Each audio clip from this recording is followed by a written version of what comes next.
Hello and welcome. I am the Watch Golem, bringing you videos on clocks, watches and horology in general. So, customary wristwatch check. Today I'm still wearing my Tag Heuer 2000 automatic. It's getting a lot of wrist time at the moment. It's so hot, the bracelet makes it a lot easier to wear than a watch with a leather strap. So yeah, loving this. And on my right wrist I have nothing. That's because I'm doing some work on these.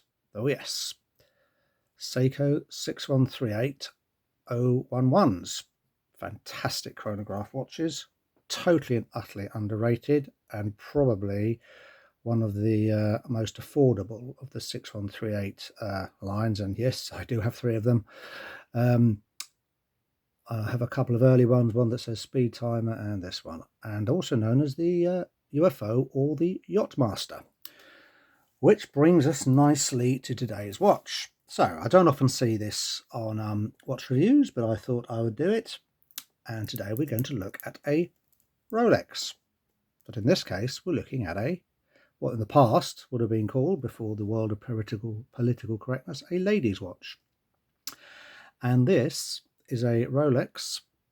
It is reference 169623, or a Yacht Master.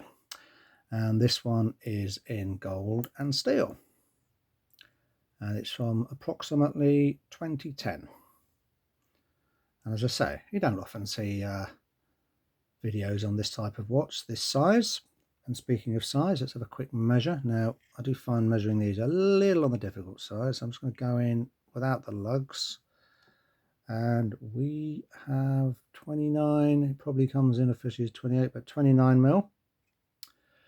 Thickness is, let's see what we got.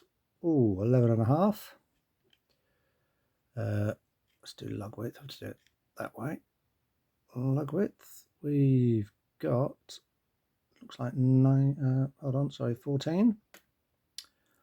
Lug to lug, if I can do it. Let's just do it this way. There we go, it's better. We've got 34, just over 34. So yeah, so what is it? Well, it's their range, the Yacht Master, and supposedly designed for those who have yachts and go yachting and take part in yacht races. And the idea behind it is you set this bezel up here 10 minutes before the race starts, and because obviously when they fire the gun 10 minutes before the race starts, everybody gets ready and then they get going 10 minutes later. I think that's how it works. Correct me if I'm wrong. I don't own a yacht and I don't go yacht racing. Regattas, that's the word I'm looking for. However, I think it's a very nice looking watch. It belongs to my wife, so Mrs. Watch Golem bought this in 2010, and she wanted a nice watch.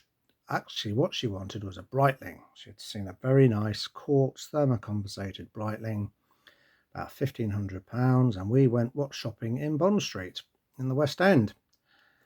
And we found the watch and we looked at it, and like all quartz watches back then, you watch the second hands go round and it missed some of the markers.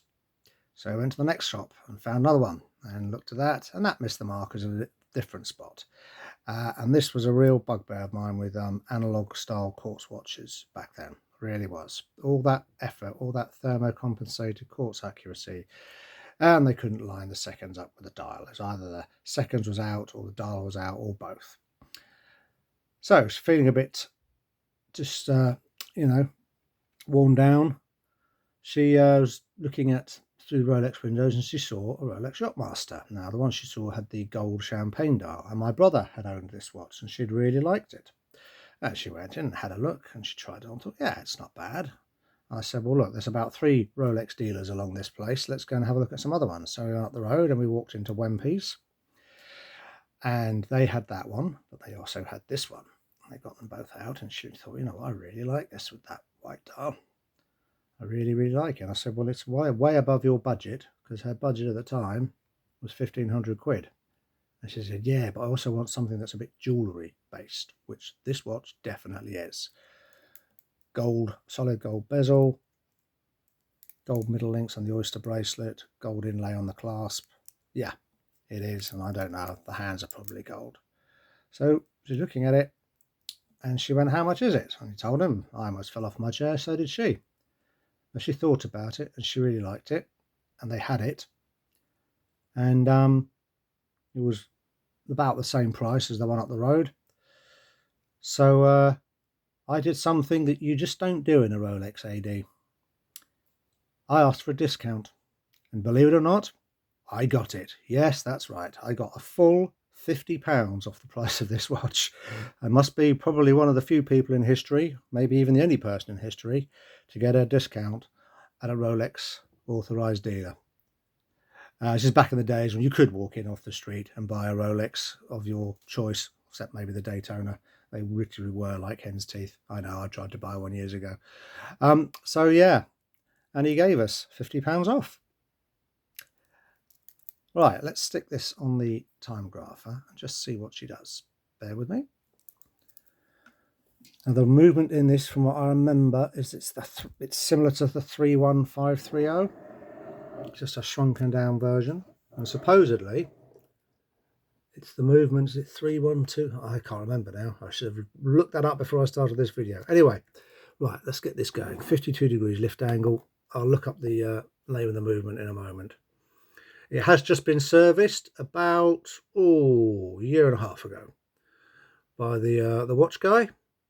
He's very good, actually. I would recommend using the watch guy for your servicing. His stuff's reasonable. He posts pictures of your watch being worked on before and after, and you can't beat it, to be honest with you.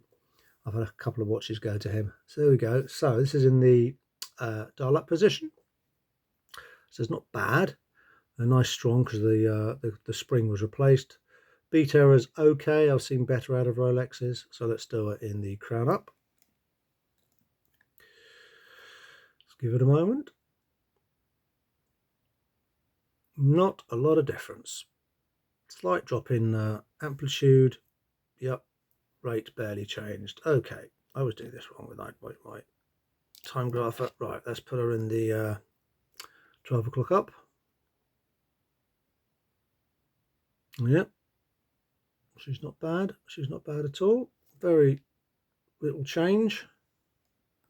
This is the crown down. Almost. Let's give it a moment. Plus 5 seconds. That's probably the worst position for it. Amplitude dropped. Rate's good. But my wife wears her watch on her right wrist, and in that position it gives pretty good timekeeping. I could go in and adjust it to make it slightly better. I have this special Rolex tool to do it and have done it in the past, but to be honest with you, at the moment she's fine with it, so I'm not going to waste my time. But yeah, that's actually pretty good. I'm just going to pause. Let's come back. Yeah, the thing that I don't like about Rolexes is the dullest case back in the world. I mean, look at that. You couldn't have got it more boring if you tried. But there we go. 29mm or 28mm, depending on which way you do it. It's a screw down crown. The crown is actually quite nice. I quite like the Rolex crowns, the way they are on screen. They sort of flick into your hand. It hacks, it hand winds, has a quick set date, 100 meters water resistance. The only real nag I found this with all Rolex Yacht Masters. My brother owned 2. We looked at about 3 that day. It's the bezel. The bezel does not line up on its clicks. That's it in its click. And if you look really carefully, it's over there by about half a click. But hey, as I say, we're not timing any regattas, so I don't think it's ever going to matter much. Anyway, I hope you enjoyed this video. Please like and subscribe, and I will see you in the next one. Have a great weekend.